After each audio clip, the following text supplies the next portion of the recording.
दुर्गेश पांडे जी, न्यायाधीश जी। राधे राधे। जय श्री कृष्ण, राधे राधे। भगवान प्रभु, अपने कर्तव्य का पालन करना ईश्वर की पूजा करना है, परंतु कभी कभी ये दास स्वयं को अभिमन्यु की तरह चक्रव्यूह में फंसा पाता है। महाराज जी मार्गदर्शन करें। हम स्वयं में फंसते, हमें कोई फांस नहीं सकता। किसका है? हम स्वयं में फंसते हैं, हमें कोई फांस नहीं सकता। किसी की ताकत नहीं कि हमें फांस सके। और हम जब फंसना चाहते हैं तो हमें कोई मुक्त नहीं कर सकता। कोई ऐसा व्यू ही नहीं तैयार हुआ जो हमें फांस सके, क्योंकि हम सच्चिदानंद ज्ञान स्वरूप भगवान के अंश हैं। हम जानबूझ करके शरीर में और भोगों में फंस गए। हमें नहीं कोई फांस सकता। अब जैसे आप उसे विस्तार में ले जाएं कि हम नहीं चाहते कि हम गलत न्याय करें, तो कोई हमको धमकी दे या कोई हम पर व्यवस्था बनाए, ऐसी किसी की ताकत नहीं है। यदि आप अपने कर्तव्य का पालन करते हैं और धर्म से चलते हैं तो इतना समझ लीजिए, इस शरीर की मृत्यु एक बार ही होगी, 2 बार मरना नहीं पड़ेगा। धर्म के विरुद्ध ना तो हम न्याय कर सकते हैं किसी के प्रलोभन में, और ना किसी के धमकाव में आकर। अब कौन सा व्यू आपको फांस सकता है? हाँ, आप फंस गए तो फिर बात अलग है कि अब अगर मैं इसका पक्ष नहीं लेता हूं तो मेरे बच्चे को अपहरण कर लिया जाएगा, या ऐसा कर दिया जाए, या मुझे गोली मार दी जाएगी। ये बात आप फंस रहे हैं अब सोच करके, या कोई प्रलोभन आ गया तो उसमें आप फंस रहे हैं। नहीं, आपको कौन फंसा सकता है? आप स्पष्ट बोलिए, किसी की ताकत है आपको फंसा सके? यदि आप अपने पद भगवान, हम लोगों का काम जो सत्य की खोज करना है जी, लेकिन बड़ा छल प्रपंच है। आपको इस विषय पे केवल प्रमाण वकील होते हैं। वो जो आपको देते हैं उनको दंड मिलेगा। अगर वो आपके सामने प्रमाण साबित कर रहे हैं, आपको प्रमाण मिल चुके हैं, तो आपको न्याय प्रमाण के अनुसार ही करना होगा। आप स्वेच्छा से नहीं कर सकते। आपका प्रमाण ही न्याय करवाएगा जो वो दे रहे हैं। अगर वो गलत दे रहे हैं तो अधर्म का भोक्ता वो बनेंगे। आप तो उन प्रमाणों के अनुसार देख करके न्याय कर रहे हैं, फिर आपको फंसा कौन सकता है? आपके सामने प्रमाण होते हैं तभी आप न्याय देते हैं। क्यों बोलिए आप? जी जी। आप प्रमाण को ही तो साक्षी मानते हैं ना। आपने उस दृश्य को नहीं देखा। आप उस केस के सबूत जब सामने पेश किए जाते हैं तभी तो आप उन्हीं के आधार पर दंड देते हैं। तो उस समय आप भगवान को याद कीजिए और प्रभु को कि हे सर्वज्ञ प्रभु, मेरे सामने साक्ष्य उपस्थित हैं। अब ये अपराधी है कि नहीं, साक्ष्य साबित कर रहे हैं कि अपराधी है, तो अब मुझे कानून के अनुसार जो दंड होता है वो देना पड़ेगा। ये आप जाने कि वो अपराधी है कि नहीं, साक्ष्य हमारे सामने पेश किए गए हैं, बस आप निर्विकार हैं, आपको कोई फांस नहीं सकता। यदि प्रलोभन और भय में आप निर्णय करते हैं, आप दोषी माने जाएंगे। और यदि आप साक्ष्य के अनुसार निर्णय करते हैं तो आपको कोई परास्त नहीं कर सकता। डरने का कभी विषय हृदय में नहीं होना चाहिए। मृत्यु एक बार इस शरीर की होगी अज्ञान की धरा में, 2 बार वो होती नहीं है। तो वो एक बार होना निश्चित है, और जैसे होना वैसे ही होगी। तो हम डरे किस बात के लिए? किसी की ताकत नहीं कि आपके एक बाल को उखाड़ सके। और जिस दिन मृत्यु होनी है तो तिजोरी में बंद हो जाओ, वैसे ही हो जाएगी जैसे होना है। पक्का समझिए, जैसे होना वैसे हो जाएगी। इसलिए डरने का विषय है नहीं। आपको फांस कौन सकता है? अब आप हमें बताइए, क्या व्यू है जो आपको फांस सकता है? भगवान, केवल कोर्ट में की ये बात तो सही है कि 2 पक्ष कहते हैं, लेकिन कोर्ट के इतर बहुत सी चीज़ें आजकल होने लगी हैं। अब उनका हमको ज्ञान नहीं, हाँ, क्योंकि हम जज भगवत। पर ही ऐसे आरोप लगा देना है, जज के साथ ऐसे कर देना, वो ज़्यादा कठिन हो गया है। अच्छा। तो हमारे साथ ही वो छल-कपट कर लेते हैं। वो अच्छा, ज़िम्मेदारी कोर्ट वाली तो समस्या नहीं है कि 2 पक्ष ने कहा और हमने उसको वो अपने विवेक अब से चूंकि निर्णय हम ले कभी लिया। गृहस्थ में गए नहीं, जी, व्यवहार का हमें ज्ञान, हम तो केवल जो बात सामने आपने मान लो जज, जी, तो हम केवल उतने विषय को जी, जान जी, रहे हैं। जी, अब आप जैसे हमें जानकारी करवा रहे हैं, जी। तो इसमें अगर आप गलत नहीं हो तो आपको फंसाया जा सकता है। हाँ, आजकल यही बहुत होने लगा भगवान। अच्छा, ये सब अब इतना आसान नहीं रह गया पहले की तरह। पहले होता था कि एक पक्ष सही बोलता था, एक झूठ बोलता था। अब दोनों ही झूठ बोलते हैं और उसके अलावा पूरे प्रपंच रचते हैं, छल-कपट होता है। वैसे मुझे लगता है कि अगर हम प्रभु का आश्रय लिए हैं और सत्य पे चलते तो मुझे झुका तो कोई नहीं सकता। हाँ, फंसाने का प्रयास कर सकता है, ये तो बात है।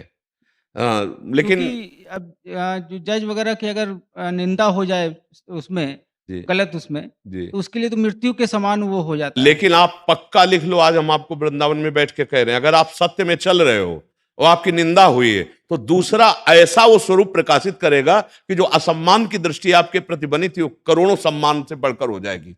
अगर आप परमात्मा तत्व का सहारा लिए हैं, क्योंकि बहुत नहीं, खिलाड़ी। आपका सहारा है बाबा। अब एक आपको उदाहरण बताते हैं। हमारे वृंदावन के एक बहुत बड़े महान संत हुए गदाधर भट्ट जी महाराज, और वो भागवत की कथा ऐसी करते थे कि जब कोई सुन ले तो घर परिवार सब छूट जाए, ऐसा वैराग्य जागृत हो, क्योंकि वो स्वयं में स्थित ऐसे थे। तो एक कल्याण सिंह नाम के बहुत जमींदार छत्री थे, वो कथा में आते थे। अब भगवत चर्चा सुनने पर तो ब्रह्मचर्य रहना, संयम से रहना, पारिवारिक राग का त्याग करना, वो अक्षरशः उसका पालन करने लगे। अब उनकी पत्नी को लगा कि हम ना हंस के बोलते हैं ना बात करते हैं, तो बोले इसका मुख्य कारण, काफी महीने हो गए, इसका मुख्य कारण वो बाबा जी है जो वृंदावन में कथा कहता है।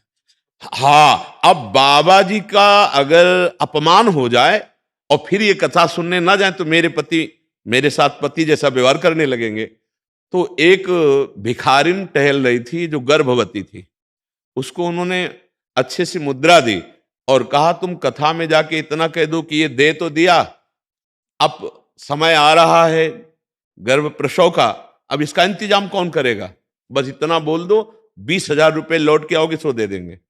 और 500 वर्ष पहले 20,000 रुपए बहुत कीमत। और वो जमींदार थी, धनी की पत्नी थी, तो उसने सोचा पति मिल जाए बढ़िया बात है, नहीं तो बाबा जी के चक्कर में हमारा पति हमसे बोलना भी बंद कर दिया। अब भरी सभा में कथा हो रही, वो वहां पहुंची और उसने कहा कि ए पंडित जी, पहले आके ये तो दे गए और अब गर्भ का समय आ रहा प्रसव का, और अब आप आना बंद कर दिए। ये तो वो इतने महान थे कि उन्होंने कहा जिसने गर्भ दिया है वही पालन भी करेगा, बैठ जाओ कथा सुनो, इसके बाद जैसी आज्ञा करोगे आप वैसी हम सेवा करेंगे। वो तो भगवत भाव से बोल रहे। अब आधी जनता तो इस बात में हो गई कि यार मतलब ये बाबा जी ये स्वरूप है इनका, बाहर से तो इतनी वैराग्य की बातें करते हो, अंदर से ऐसे गरीब लोगों के साथ ऐसा करते हैं। कल्याण सिंह ने मन में सोचा ऐसा कभी नहीं हो सकता, जिनकी वाणी में ऐसा तेज है वो कभी ऐसा आचरण कर ही नहीं सकते। जो आचरण ऐसे करता है उसकी वाणी पोली होती है, उसमें दम नहीं होती। अब अंदर से उनको बहुत क्रोध आया कि मेरे गुरुदेव के प्रति इतना बड़ा, अब कैसे करें।